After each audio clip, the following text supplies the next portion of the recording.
L'Union européenne vient de dire oui à la délocalisation de camps de détention pour les immigrés. Je vous explique. Ok. Vous l'aurez sûrement vu passer, ça, c'est les applaudissements de la droite et de l'extrême droite suite à leur victoire. Le 26 mars, ils ont réussi à faire voter le règlement retour.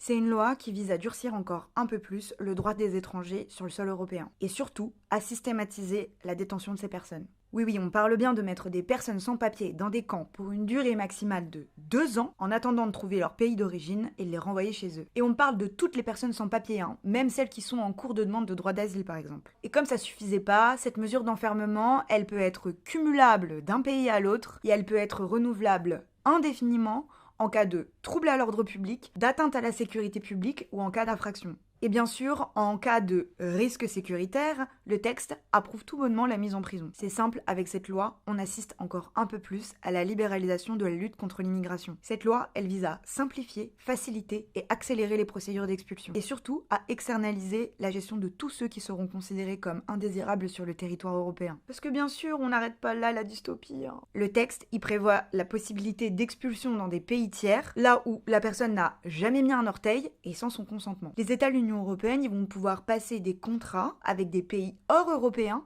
pour qu'ils gèrent à leur place la rétention.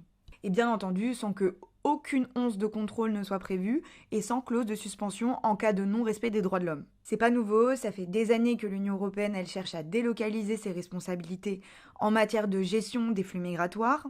Déjà depuis 2015, ils ont créé le système des hotspots. C'est des centres de rétention qui se trouvent en Italie et en Grèce, dans lesquels les personnes migrantes se retrouvent enfermées et privées de leur liberté pendant des jours, le temps d'enregistrer leurs demandes et de les identifier. Ensuite, il y a les contrôles frontaliers qui ont été délégués à des pays hors des frontières de l'Union européenne, comme le Maroc, la Libye, la Turquie et la Tunisie.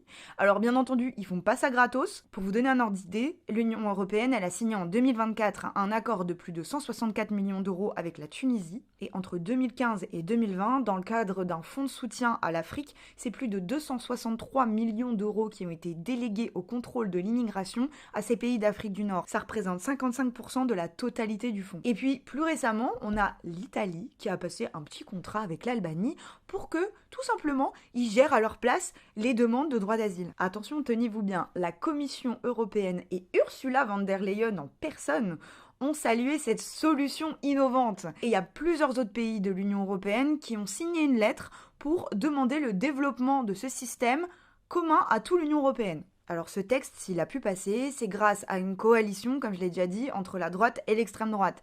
C'est donc le Parti populaire européen, avec le soutien des conservateurs et réformistes européens, d'Europe des nations souveraines et des patriotes pour l'Europe. Coucou Jordan!